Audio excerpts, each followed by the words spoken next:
There's a big shakeup at the White House. National Security Advisor Michael Waltz is out along with his deputy Alex Wong after the Signal chat leak exposed sensitive information. So, what does this mean for Trump's team and national security moving forward? J. Michael Waller, he's a senior analyst for strategy at the Center for Security Policy, and he's here to break it all down for us. So, thanks so much for coming back on the show. So, we all know Signalgate, we talked about this way back in March. So why are we getting these headlines now in May? There's a lot of drama going on right now, and it has been for quite a while. So it's more than just somebody putting a journalist on the wrong signal list. There's a lot more going on. Part of it's practical, part of it's ideological, part of it's personal. So we notice, of course, Trump did not get rid of Waltz. He put him in there as nominated for UN ambassador. Any thoughts about that? Yeah, it shows that he's not Waltz is not leaving in disgrace. It seems that Waltz wasn't really communicating the way Trump wanted a national security advisor to communicate to the people who voted for him as president. Waltz is a politician. He's a former member of Congress, so he'd be a really great representative to the United States before the whole United Nations, if we remain in the United Nations. But I think he wanted somebody more hands-on as a national security advisor. Well, you were talking, this problem goes a little deeper. Can we dive into that a little bit? What else can you tell us about some of the issues that you know that are going on? Well, the National Security Council staff, here we are in May, it still isn't even staffed up yet.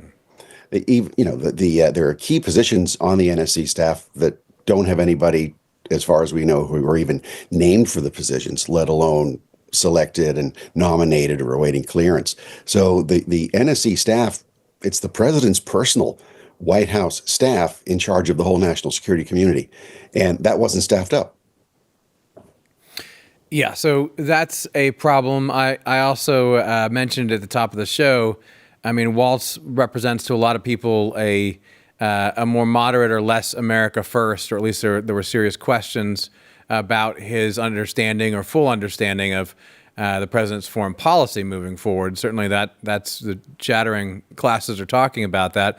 And so there's speculation that this maybe means it's an opportunity for someone to take that role who is more full-throated and has internalized, MAGA foreign policy and national security issues moving forward. Does that ring anything with you? Yes, and there's another thing too, that the whole MAGA movement itself, it's divided. There are those who want to make America great again by going after all our enemies worldwide. There are others who are very anti-interventionist, and they're more, some would call them isolationist, but they still have a great distrust properly in the military leadership that we have and in the industry that's behind it and the intelligence community. But that doesn't mean you withdraw from the world. So there's a mix in there to be properly suspicious of and protect the president and the leadership against the swampy machine that still runs our whole national security policy, and to make that work for the president. That's really well said. I mean, there is a division as we stand now, and how we work that out will really determine what the foreign policy of the United States actually is, right, moving forward. A blend would be nice in some cases, but the whole time we're trying to avoid the swamp, as you say. So when you look at this role and you think about some of the names being bandied about, do you have any thoughts about who he might pick or who he should pick? I don't know who he's really going. I don't think anybody knows who he's really going to pick. And even if he picks the person, it might not matter very much until things shake out a little bit. I think it was a really good move for him to appoint Secretary of State Rubio as the interim national security advisor. That shows a steady hand, a steady Washington insider who's not swampy, someone who already has the confidence of the vast majority of Congress. Remember, he was approved unanimously. 99 senators voted for him as Secretary of State, so he was approved unanimously by the Senate. Well, it doesn't mean he's a weasel. It means that he's trusted. Mm-hmm. Absolutely. I want to get your take because we saw DNI Tulsi Gabbard on the Megyn Kelly show earlier today, and she's talking about the mind shift that needs to take place within the intelligence community. They are the ones who are funding your paycheck, that's paying for your rent, your mortgage, your ability to feed your family. The American people are who we work for. So any other level of protectionism of like, well, we don't want this agency to be embarrassed by what we are going to expose and the truth to the American people, it's a wrong-headed mindset and speaks to the huge culture shift, the mindset shift that has to take place here. And this is the bigger thing that we are tackling here and that the president is tackling and we're tackling across the entire federal government. What's your reaction when you hear that? Because it actually sounds like people are at ODNI and they want to get some stuff done. It feels like we have a pretty good team in there right now. What's your take? Yeah, well, it's easy and often appropriate to beat up on the intelligence community because they have messed up so badly. They have been a problem. They have become politicized. But that doesn't mean everybody is. And there are a lot of quiet professionals across the system who are just doing their jobs, and they're trying to do their jobs, and they answer properly to whoever is president. Those are the real public servants. That's not the deep state. The deep state are the other ones who view themselves as a state within a state and view themselves as the rightful permanent bureaucracy that runs the country, no matter who's president.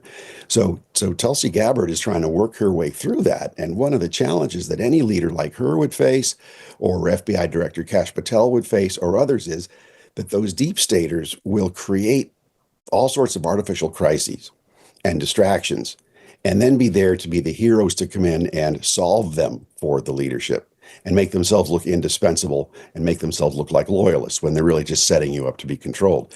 So she's fighting a whole lot of battles to make sure that doesn't happen to her and trying to find the really decent people in there who are the real public servants. It's interesting to me, we had talked about her role, Tulsi's role and position, and in the past on the show, and I think rightly referred to that organization as kind of the message board, right? I mean, it's all the information flow coming from everyone and on up.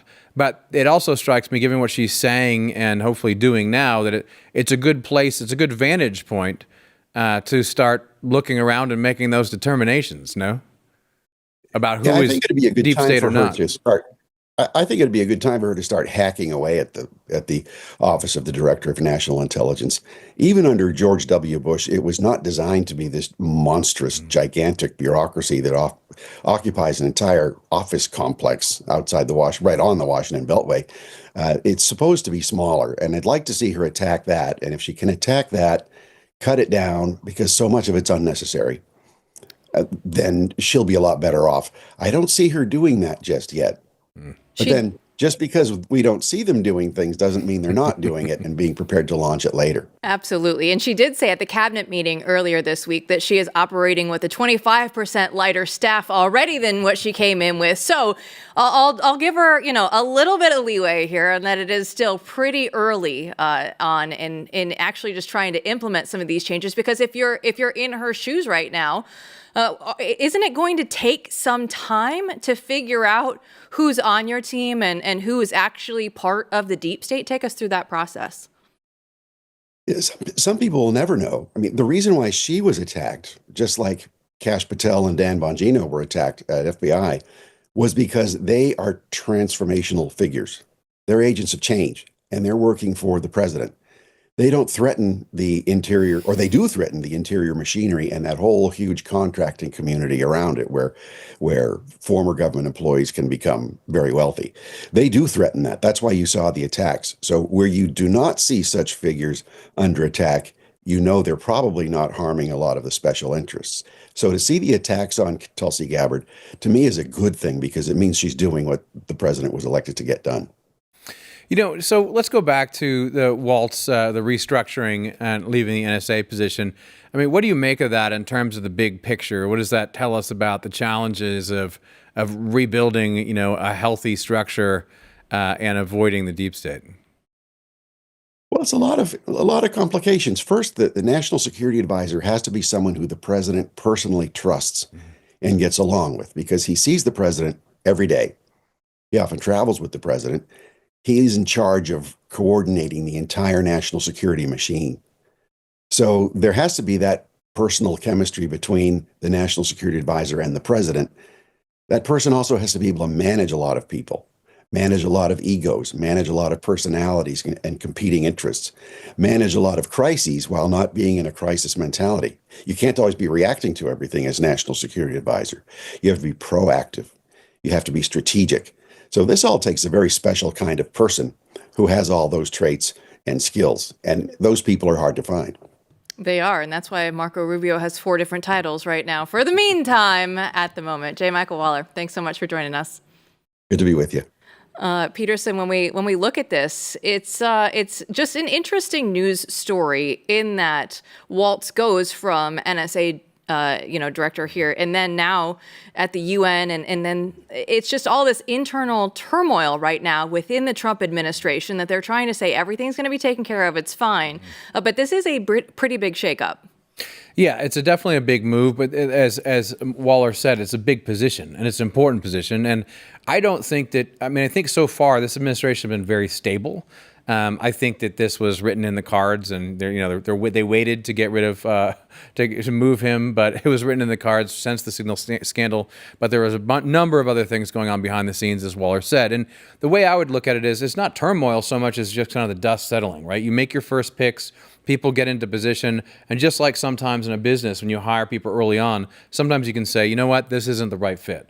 And in this case, you sort of know it when you see it, because this person has to deal with the president every day and has to deal with a number of other parties. And so I think there was a lot of agreement that this wasn't the right fit for him. And so I wouldn't say turmoil. The turmoil is just the same turmoil you see in every administration, right? But this is more of this guy goes over here. We're going to find someone else for this role. In the meantime, everyone's going to be calm. Marco's going to take over, and we'll figure it out. We could say, though, huge credit to Susie Wiles right now, because if you look back at the first Trump administration compared to where we are right now, they were dealing with so many leaks and so much chaos there in that first administration, that this time around, they are much more stable. Things are much more under control. And the fact is, if he wasn't the right guy for the job, better to do it earlier rather than wait around later. Exactly. Because once you know that that's true, you want to move on. These are very important positions. There's a lot at stake, and you need people who can work well together and do the job. So, I have full confidence they're going to find someone that's a step up, and we'll see who that is. But this isn't like a sort of emergency cause for concern. It's a good thing, and I think on balance is a good thing, because I think ideologically and in terms of temperament suited for the job, he just wasn't the guy.